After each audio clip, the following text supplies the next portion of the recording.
Namaste students, welcome back to my channel.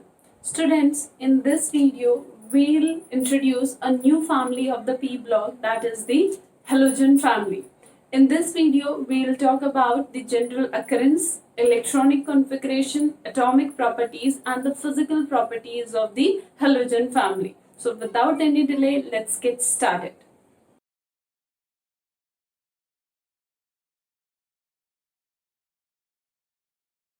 17th group of the P block, which is also known as halogen family, which are known as halogens. Why these are known as halogens? Because these the halogen means sea salt formers, because the first three members of this family, that is fluorine, chlorine and iodine, are present in the sea in the form of the salts. That's why it is known as halogen. Halogen derived from halogens. Halogens means sea forming salt, sea salt formers, means the elements with the help of which we get the salt of the sea.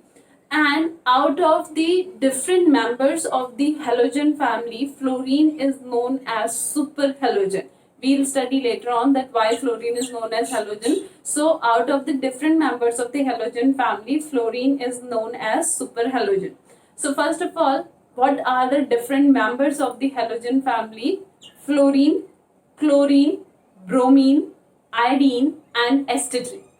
Fluorine, chlorine, bromine, iodine and astatine. Out of these five, astatine is a radioactive and is present in traces. Therefore, its chemistry is not too much discovered, and it might be expected that it is expected that it might be a metalloid in nature, but it is not confirmed because the chemistry is not too much discovered about the astatine.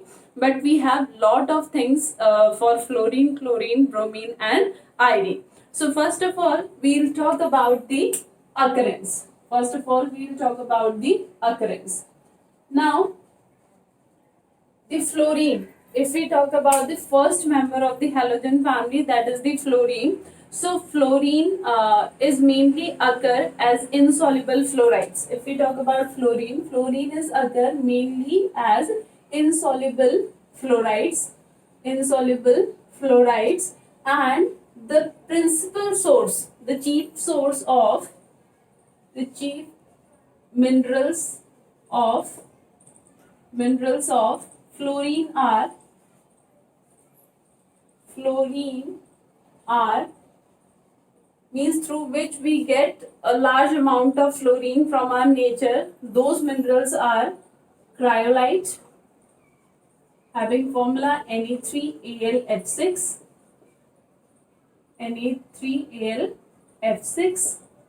fluorspar,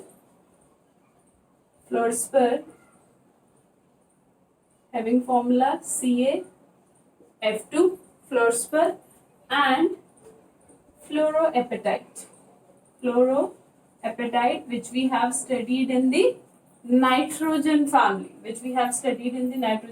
fluoroapatite, having formula CaF2.3Ca3PO4 twice.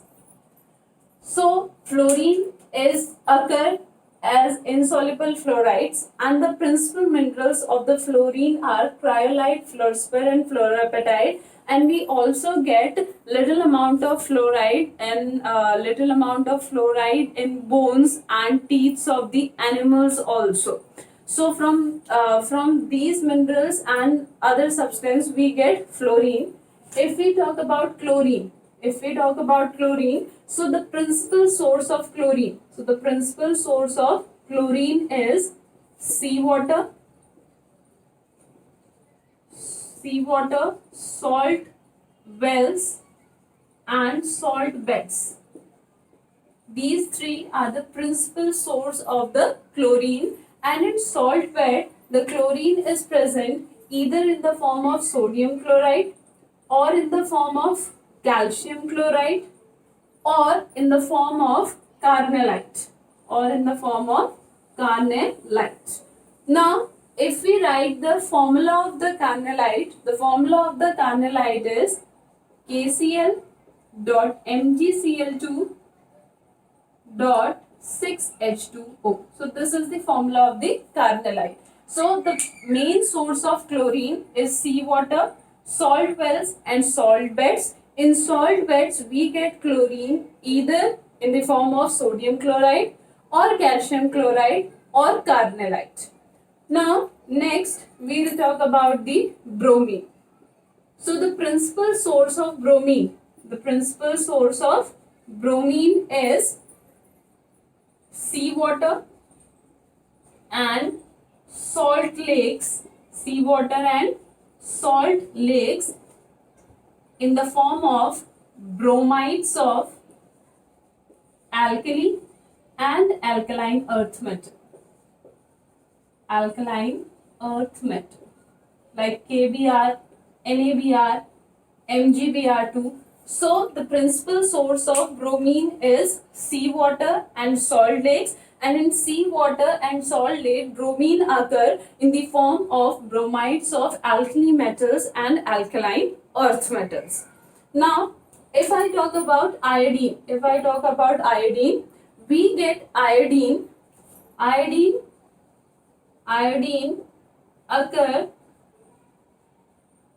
as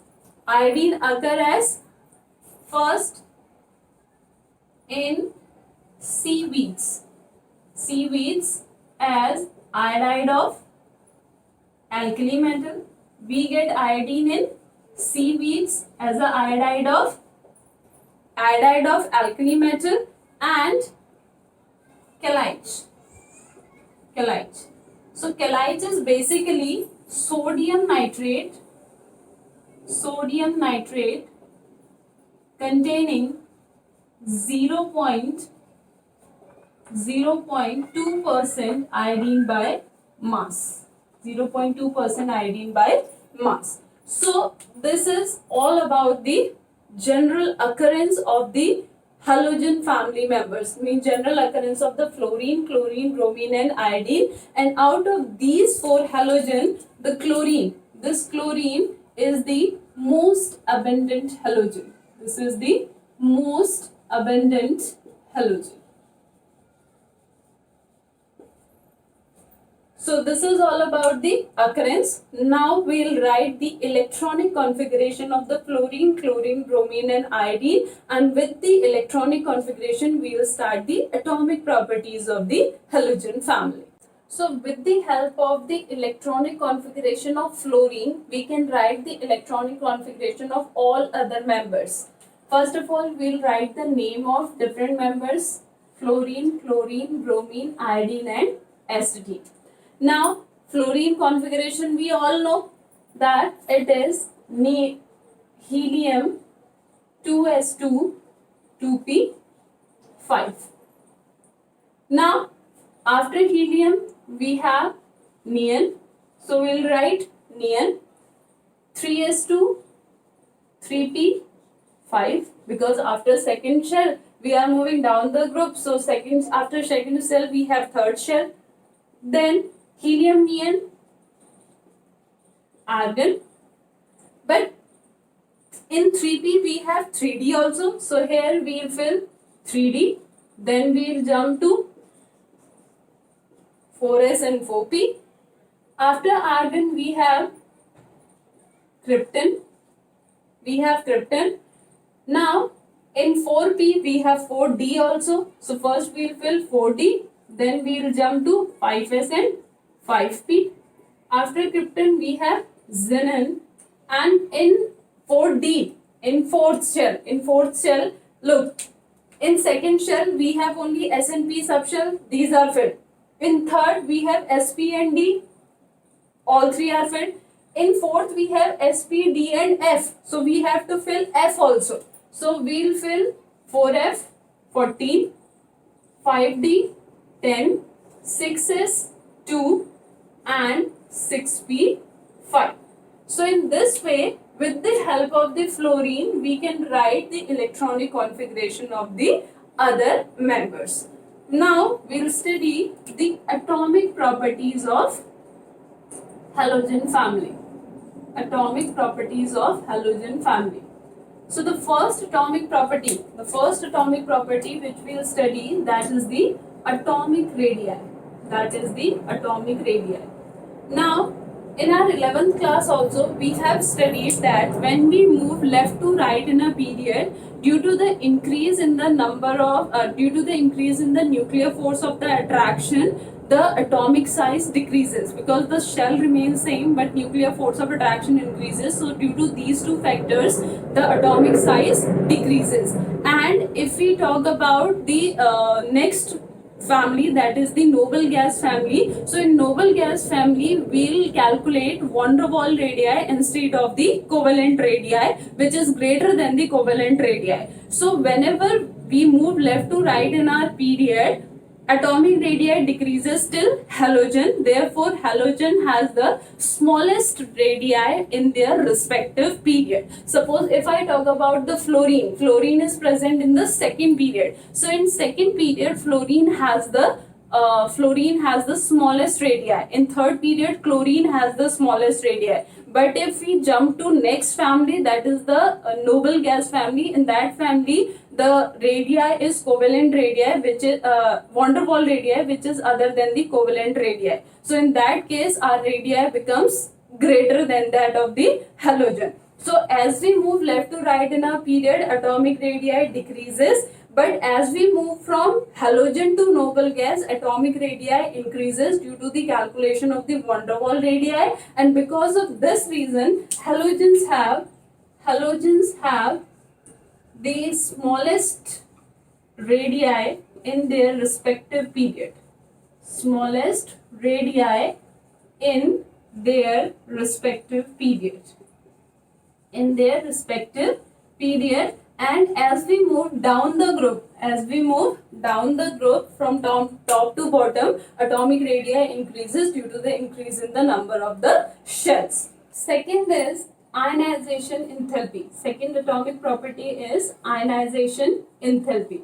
Now, if we look the electronic configuration of these elements have the outermost subshell P, and P, these elements have 5 electrons, means these elements require only 1 electron to complete their octet configuration. So they have a very strong tendency to attract an extra electron and get converted into the octet configuration, and because of this reason they have very high ionization enthalpy. Second to that of the second highest, because the first highest ionization enthalpy is of the noble gases because they have already fully filled configuration. But if we talk about the second highest ionization enthalpy, that we get in the case of the halogen, because they want only 1 electron to complete their octet. And as we move down the group, ionization enthalpy decreases due to the increase in the atomic radii. Now, third we will talk about, that is electron gain enthalpy. So again, through with the help of the configuration, we get to know they have a very strong tendency to attract the extra electron. Therefore, they have highly negative electron gain enthalpy.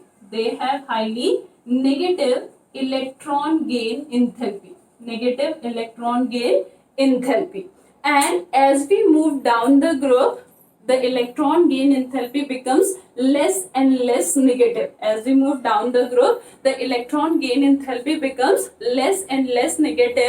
But the electron gain enthalpy of fluorine is less negative. Fluorine is less negative than chlorine.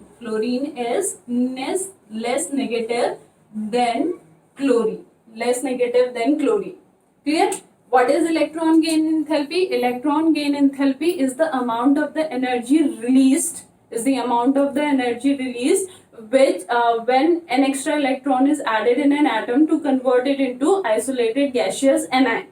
So the amount of energy released decided the stability of the anion. Greater the amount of the energy released, greater is the stability of the anion that is found.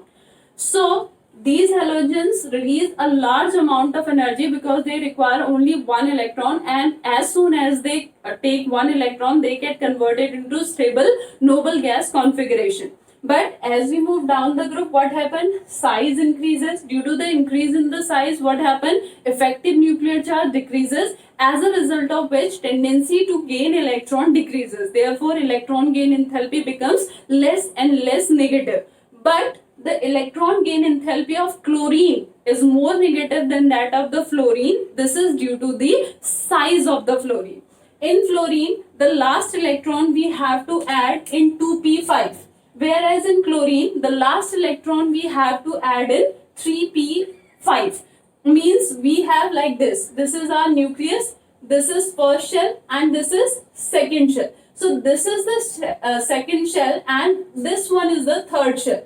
So the volume of third shell is obviously greater than that of the second one, but the number of electrons are same in both the subshell. In third p subshell, the volume is greater, the volume of 3p is greater than that of 2p, but the number of electron remains same. And if the number of electron remains same, in 3p, the electrons are spreaded more as compared to 2p, as a result of which they experience less repulsion to the coming electron as compared to 2p. So due to the repulsion between the electron which is coming and the electrons which are already present in the fluorine, fluorine has less negative electron gain enthalpy than chlorine, but that repulsion is less in the case of chlorine. So due to electron-electron repulsion, which repulsion? Electron-electron repulsion means the repulsion between the electron which are already present in the fluorine and the electron which is coming from the outside. Due to the repulsion between these electrons, the electron gain enthalpy of fluorine is less negative as compared to chlorine.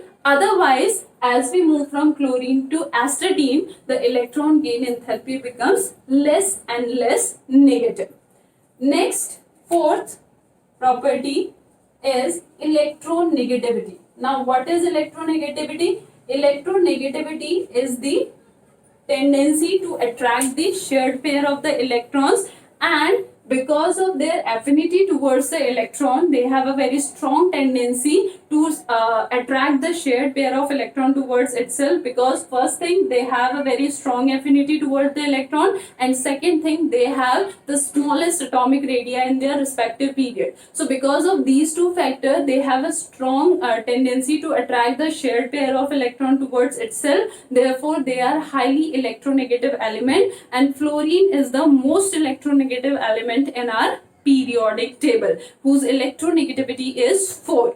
So as we move down the group, electronegativity decreases, but these are electronegative elements. So these are 4 atomic properties of halogen family. Now we'll talk about the physical properties of the halogen family. So the first physical property of halogen family is its atomicity. Now we have studied the electronic configuration of halogen family, and in electronic configuration we observe that the members required only one electron to complete their octet, so they always occur in a diatomic form. They always occur in the form of molecule F2Cl2Br2I2. So their atomicity becomes 2. So they occur as a diatomic molecule. Why they occur as a diatomic molecule? Because of the need of only one electron. They are highly reactive, and due to their reactivity, they present as a diatomic molecule in our nature, like F2Cl2Br2. Now, next, second, we'll talk about the physical state, because we are dealing with the physical property. So we'll talk about the physical state. Now, the elements of this family occur as a diatomic molecule. Now, because they occur as a diatomic molecule, so the van der Waals force of attraction, they are held together by weak van der Waals force of attraction, and because of weak van der Waals force of attraction, F2 and Cl2 present as a gas, Br2 present as a liquid, and I2 present as a solid at room temperature. at room temperature. So what is first point? First point is atomicity. Because of the requirement of only one electron, halogen family members are highly reactive. So they rapidly react with the atom of their own element to form molecule, and their elemental state becomes 2. Therefore, they exist as a diatomic molecule.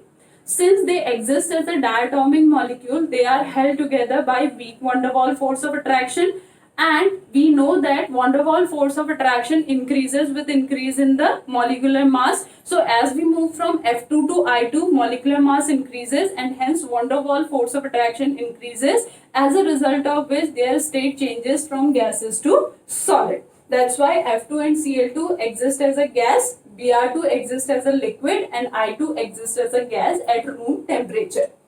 Next, we'll talk about the boiling point and melting point. Boiling and melting point. Now, as we move from F2 to Br2, what happened? Van der Waals force of attraction increases. So due to the increase in the van der Waals force of attraction, boiling point also increases from F2 to Br2. From F2 to Br2. So melting and boiling point increases from F2 to I2. I am not talking about astatine here, because I already told in the starting of this video that astatine is a radioactive. First of all, it is a radioactive, and second thing, it is present in very little amount in our nature. Therefore, its chemistry is not still too much discovered. So that's why we are dealing with fluorine, chlorine, bromine, and iodine.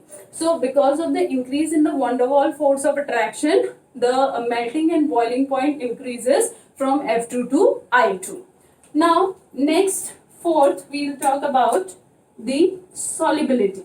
Fourth, we will talk about the solubility. So, the solubility of the halogen family decreases from fluorine to iodine.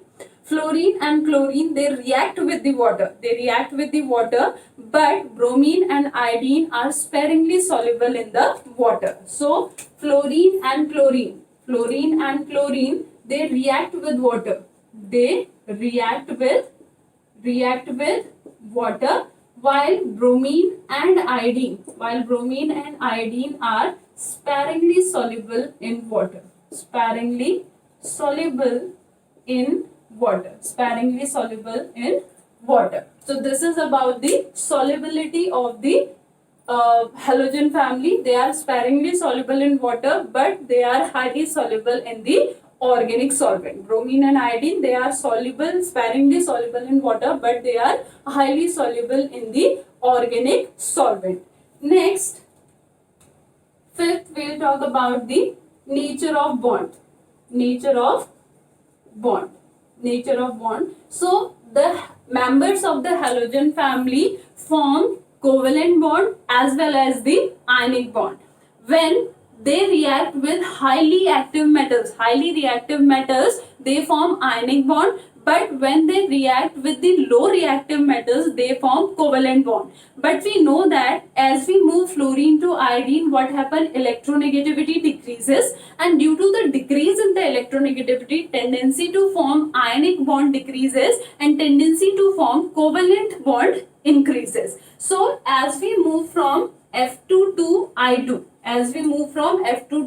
what happens? Tendency to form ionic bond decreases.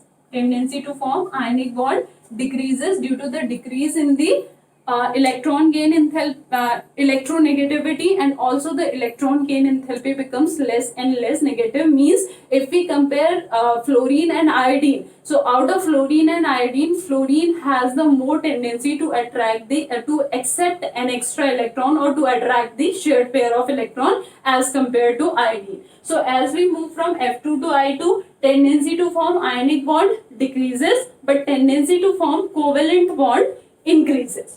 Now, next, sixth property is color. So, if I write F2, the color of F2 is pale yellow. The color of Cl2 is greenish yellow. Color of Cl2 is greenish yellow. Color of Br2 is reddish brown. Reddish brown. And the color of I2 is deep violet. Now, first thing, why these are colored? These are colored because these absorb the light in the visible region. First thing, these are colorful because these absorb light in the visible region. Second thing, the color which we are getting here, these are not the color which is absorbed by the halogen atom.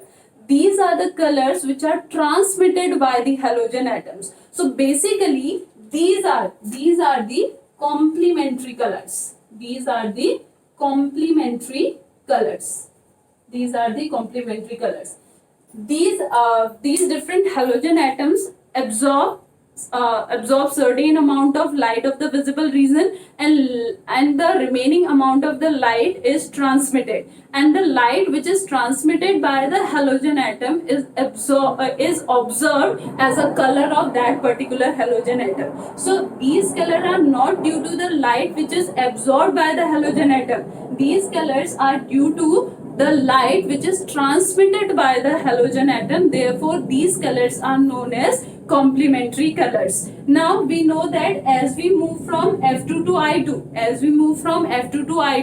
what happened? Less amount of energy is absorbed by the halogen for the excitement of the electron. Why?